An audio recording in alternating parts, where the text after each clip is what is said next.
Hello दोस्तों, और आप सभी का स्वागत है हमारे चैनल में। और आज हम नरेट करेंगे द एमरजेंट प्रिंस के एपिसोड 17। तो चलिए जल्दी से नरेशन शुरू करके इसकी पूरी कहानी जानते हैं। एपिसोड के स्टार्टिंग में पियूंग जाहिन को कह रहा था, अगले 4 दिनों तक तुम्हारे पास बिल्कुल भी फ्री टाइम नहीं होगा। रात को सोने से पहले तक तुम मेरे साथ ट्रेनिंग करोगे। वहीं पर लीवा ये सब देखकर सोच रहा था, मैंने जितना सोचा था चोन का नेगोंग उससे ज़्यादा स्ट्रोंग है। ये सच ही को उसे रेड गार्डियन ने ट्रेनिंग दी है, पर फिर भी ये काफ़ी अजीब है। जाहुन के पास एटलीस्ट 30 ईयर्स ऑफ नेगोंग होनी ही चाहिए, क्योंकि उसने मेडिसिन बॉल भी कंज्यूम करी है। यह हो ही नहीं सकता कि उस बेवड़े ने उसे अच्छे से सिखाया होगा कि उसके पास एक ऐसा फिजिक है जो कि मेडिसिन बॉल को पूरा ही ऑब्जर्व कर सकता है। लगता है कि इसका बस एक ही एक्सप्लेनेशन है, रॉयल ब्लड हमेशा रॉयल ब्लड ही होता है, वो हाफ ही क्यों ना हो। और एक ही ग्रुप में 2 उत्तराधिकारियों का होना, दोनों के बीच में कंपटीशन काफ़ी अच्छी होगी। फिर ट्रेनिंग खत्म करने के बाद सभी लंच करने जाते हैं और जोन इतने दिनों बाद टेस्टी खाना खाकर बहुत ही खुश हो रहा था, क्योंकि उसने इतने दिनों तक बस इन्फर्मरी का खाना ही खाया था। जोन खाना खाते हुए सोच रहा था, ये चिकन तो सच में बहुत ही टेस्टी है। इन्फर्मरी का खाना तो टॉर्चर से कम नहीं था, हर दिन हर समय वही सेम खाना खाना पड़ता था। पर क्या मुझे खाना खाते समय ऐसे घूरता रहेगा? मुझे अभी के लिए खाने पर फोकस करना चाहिए, पर मुझे ये पता नहीं है कि आखिर वो मुझे इतना हेट क्यों करता है। पर मैं फिर भी 6 क्लास के एक्शंस को कभी माफ़ नहीं कर सकता। तुम कभी समझ ही नहीं सकता अपने मॉम को अपने सामने मरता हुआ देखकर भी कुछ ना कर पाने का दर्द क्या होता है। तुम लोग सिर्फ देखते जाओ, मैं तुम सभी से बदला लेकर रहूंगा। फिर खाना खाने के बाद पियूंग कहता है, जबकि आज का लंच हो गया है, आज का शेड्यूल भी यहीं पर खत्म होता है। सब लोग अपने अपने डोर में वापस जा सकते हैं, पर कैंडिडेट जाहुन मेरे साथ चलो। चियोन फिर ग्रुप 8 के क्वार्टर में जा रहा था, पर मुके मुझसे रोककर कहता है, आखिर तुम कहाँ पर जा रहे हो बिना परमिशन के? चियोन सोच रहा था ये फिर से आ गया। ये बिल्कुल वैसा ही है जैसे कि मैंने सोचा था। हमेशा अपने साथ चुन्नू मुन्नू को लेकर घूमता रहता है। क्या वो ऐसा करके सबको दिखाना चाहता है कि वही सबका मास्टर है? उन दोनों को आमने सामने दूसरे ग्रुप्स के लड़के भी देख रहे थे। ये तो स्प्रिंग क्लान का कैंडिडेट है, पर वो दूसरा कौन है? क्या तुम्हें नहीं पता? वही तो 7th प्रिंस है। उन दोनों को साउंड क्लान की कैंडिडेट वॉन्ड्यू भी देख रही थी। वहीं पर मुकेम सोच रहा था, हमें भी बहुत से लोग देख रहे हैं, क्या मुझे भी शुरू कर देना चाहिए?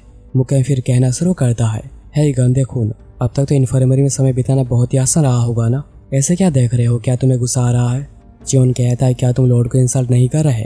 क्या मुझे गंदा खून कहना लॉर्ड की इंसल्ट नहीं है? मुकेम समझ नहीं पा रहा था कि आखिर वो क्या रिप्लाई देगा।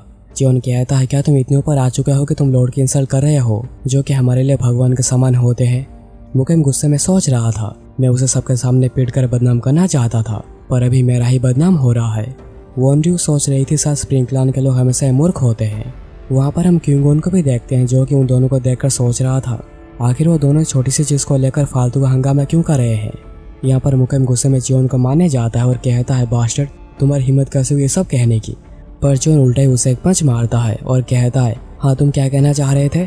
इस पंच की वजह से मुकेम के नाक से खून बह रहा था, जिस वजह से मुकेम और भी गुस्सा हो जाता है और कहता है, तुम्हारी हिम्मत कैसे हुई मुझे मारने की? और वह गुस्से में स्प्रिंग क्लान का फिश टेक्निक को यूज करके एक पंच मारता है, जिससे कि चियोन जम करके डॉज कर देता है और फिर चियोन वहाँ से भाग जाता है। और ये देखकर किंगवॉन भी पूरा हैरान था, क्या वो इतना हल्का है कि वो जम करके यहाँ से चला गया? आखिर वो ऐसा कैसे कर पा रहा है? मुकेम फिर अपने चुन्नू मुन्नू को ऑर्डर देता है जाकर चियोन को पकड़ने को, और मुकेम गुस्सा में सोच रहा था, उसने हिम्मत करके मेरे चेहरे पर पंच मारा और फिर यहाँ से भाग गया। यहाँ पर चुन्नू मुन्नू दोनों चियोन का पीछा कर रहे थे, पर वो कितनी भी कोशिश करके उसके पास तक पहुँच नहीं पा रहे थे। चुन्नू सोच रहा था, कुछ तो अजीब यहाँ पर हो रहा है। उसके स्पीड को देखकर लग रहा है कि हम उसे पकड़ पाएंगे, पर फिर भी हम उसके पास तक पहुँच नहीं पा रहे। तभी मुकेम वहीं पर आ जाता और कहता, आखिर तुम दोनों इतना हेजिटेट क्यों कर रहे हो, और तुम दोनों इतने स्लो भी क्यों हो? ठीक है, मैं खुद ही जाता हूँ उसे पकड़ने। चिंता मत करो चियोन, मैं तुम्हें जल्दी ही पकड़ लूंगा और सबसे पहले तुम्हारा मुंह तोड़ूंगा और फिर तुम्हारे शरीर के सारे हड्डियों को। चियोन फिर कुछ ही दूर जाकर खड़ा हो जाता है। मुकेम कहता है, क्या हुआ? क्या तुम्हारा भागना खत्म हो गया? चियोन कहता है, भाग रहा था और वो भी मैं। ये क्या मजाक कर रहे हो तुम? मेरे पास अभी कोई रीज़न नहीं है मेरे पावर्स को दूसरों को दिखाने की। और फिर चियोन उसके ऊपर हमला करने के लिए जाता है, जो देखकर मुकेम पूरा ही डर गया था, जैसे कि उसने अपने सामने कोई भूत देख लिया हो। और मुकेम किसी तरह हमले को डिफेंड करता है। मुकेम सोच रहा था, मैंने उसके हमले को 7 स्टार डिफेंस स्किल का इस्तेमाल करके रोक तो दिया, पर उसके इम्पैक्ट की वजह से मैं काफ़ी पीछे खिसक गया हूँ। उसके हमले तो सच में काफ़ी स्ट्रॉन्ग है। मुकेम फिर कहता है, आखिर तुम्हें मार्शल आर्ट्स कैसे पता? और फिर वो सोचने लगता है, अभी मैं जब सोच रहा हूँ उसके वेटलेस मूवमेंट्स काफ़ी फास्ट थे। पहले टेस्ट में उसके पास बिल्कुल भी नेगो नहीं था, पर ये अचानक ही क्या हो गया? चियोन वहीं पर सोच रहा था, बहुत अच्छा। वो धीरे धीरे करके फ्रस्ट्रेट हो रहा है। और इस मूवमेंट्स के हिसाब से और चियोन बटरफ्लाई डांस सेकंड फॉर्मेशन का इस्तेमाल करता है, जिसकी वजह से उसके मूवमेंट्स बटरफ्लाई की तरह हल्के हो जाते हैं। पर चियोन के पहले हमले को मुकेम डॉज करने में कामयाब रहता है और फिर चियोन के पेट पर एक पंच मारता है स्प्रिंग क्लान का फिश टेक्निक सेकंड फॉर्मेशन का इस्तेमाल करके, और वो लगातार फिर पंचेस मारता रहता है, जिससे चियोन थोड़ा ढीला पड़ गया था। मैं अभी भी उसके नेगों को मैच नहीं कर पा रहा। मुकेम के नेगों साथ दूसरे स्टूडेंट से बहुत ही ज़्यादा होगी जब उसने एकेडमी को भी ज्वाइन नहीं करा था, और अब तक उसके नेगों और भी ज़्यादा बढ़ गए होंगे ड्रैगन बॉल की मदद से। पर मैं फिर भी उसके सामने खड़ा हो सकता हूँ। मुझे उस पर इस तरह हमला करना होगा ताकि उसे कोई भी काउंटर अटैक करने का मौका ही ना मिले। चियोन फिर किसी एक हमले का इस्तेमाल करता है जिसे देखकर चुन्नू मुन्नू कहते हैं, एक आफ्टर इमेज। आखिर वैसे किसी मार्शल आर्ट्स का इस्तेमाल कैसे कर सकता है? और चियोन इसी मदद से मुकेम के ऊपर हमला करता है, जिससे मुकेम किसी तरह डॉज करके उसे किक मारता है, जिस वजह से चियोन नीचे जाकर गिरता है। मुकेम सोच रहा था उसका फॉर्मेशंस काफ़ी अच्छे थे, पर उसे ये पता नहीं है कि आखिर दुश्मन के हमले पर रिएक्ट कैसे करते हैं। चियोन नीचे पड़े पड़े सोच रहा था। मैं बस उसके पंचेस के ऊपर ध्यान दे रहा था, जिस वजह से मुझे उसका किक दिखाई नहीं। मुकेम कहता है, मैं काफ़ी सरप्राइज हुआ हूँ तुम्हें ऐसे स्किल का इस्तेमाल करता हुआ देखकर, जो कि तुम्हें बिल्कुल भी सूट नहीं करते। पर मैं कह सकता हूँ तुम काफ़ी इम्प्रोवाइज कर रहे हो। ये बिल्कुल वैसा ही है जैसे कि मैंने एक्सपेक्ट किया था। तुम दूसरों को कॉपी करने की कोशिश कर रहे हो जाने बिना कि आखिर तुम्हारे बॉडी की लिमिटेशंस क्या है। चियोन सोच रहा था कि उसे पता चल गया मुझे इस टेक्निक के बस 2 फॉर्मेशन से आते हैं। मैंने मुकेम को बहुत ही अंडर एस्टिमेट करा है। किसे पता था बस एक्सपीरियंस की वजह से इतना बड़ा डिफरेंस क्रिएट हो जाएगा। मुकेम कहता है, मुझे नहीं पता है कि तुमने मार्शल आर्ट्स कैसे सीखी है, पर मैं ये सवाल बाद में पूछूंगा। और मुकेम फिश टेक्निक का इस्तेमाल करके चियोन के ऊपर हमला करता है। चियोन सोच रहा था मैं भी क्या करूँगा, मुझे क्या करना चाहिए। तभी नैनो सेंस करके कहता है, एक्सटर्नल फोर्स की वजह से डेंजर सेंस किया जा सकता है। आई फंक्शन को इंक्रीज किया जा रहा है डेंजर से बचने के लिए, और इसके साथ ही नैनो ऑपरेटिंग डिफेंस मोड को यूज़ करने लगता है बैटल ट्यूटोरियल के थ्रू। और बस इसकी वजह से ही चियोन मुकेम का आते हुए अच्छे से देख पाता है और उसके हमले को डॉज करके उसके फेस पर एक पंच मारता है। मुकेम इससे पूरा ही चौंक गया था और सोच रहा था ये तो कोई टेक्निक नहीं है, आखिर ये था क्या। नैनो चियोन को कहता है, यह था optional built in self defence martial arts, और इस बार बॉक्सिंग का इस्तेमाल किया गया था ट्यूटोरियल के लिए। चियोन पूछता आखिर कैसा ट्यूटोरियल। नैनो कहता है, इसका मतलब होता है इंडिपेंडेंट टीचिंग। हमने ओपोनेंट के मूवमेंट्स को एनालाइज किया है फॉर एवरी 0.01 सेकेंड। चियोन कहता है कि मुझे पता नहीं है कि आखिर इसका मतलब क्या है, पर तुम ये कह रहे हो कि यह बॉक्सिंग था। क्या ऐसा पॉसिबल है बटरफ्लाई टेक्निक के बदले बॉक्सिंग का इस्तेमाल करना? नैनो कहता है, एनालिसिस पूरा हो गया है, तो हाँ ये पॉसिबल है। क्या आप एक्सेप्ट करना चाहेंगे?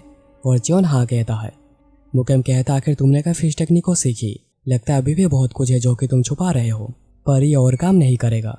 तभी नैनो डिफेंस मोड को बॉक्सिंग में से बदल कर बटरफ्लाई डांस में बदल देता है। इसलिए जैसे मुकेम हमला करने के लिए आता है, चियोन उसे क्लियरली देख पा रहा था और इसकी वजह से उसका हर पंच को पे डॉज कर पाता है। मुकेम सोचने लगता है आखिर वो मेरे हर हमले को डॉज कैसे कर सकता है। तभी चियोन उसे एक पंच मारता है और उसे अपने मोम की कही गई बात याद आने लगती है। मुकेम, अगर तुम अपना बेस्ट देते हो, अगर तुम अच्छा करते हो, तो लॉर्ड नहीं तुम्हारे फादर उस चुड़ैल को छोड़कर मेरे पास आ जाएंगे, इसलिए तुम्हें सबको जीतना होगा। और मुकेम ने तभी हाँ कहा था। पर जब मुकेम चीज़ों को सही से नहीं कर पाता, उसके मोम उसे कहती है क्योंकि तुम कुछ भी ठीक से नहीं कर पाते, क्योंकि तुम हर चीज़ में काफ़ी ख़राब हो, और अगर वो चुड़ैल कभी आती ही नहीं, ये मेरी गलती नहीं है, तुम्हारी गलती है। और वो मुकेम का गला दबाने लगती है, ये सब तुम्हारी वजह से ही हुआ है, तुम खुद एक गलती हो। मुकेम प्रेजर में सोच रहा था आखिर मुझे अचानक ये सब क्यों याद आ रहा है। क्या मैं उससे हार गया हूँ? नहीं, मैं उस जैसे किससे हार नहीं सकता।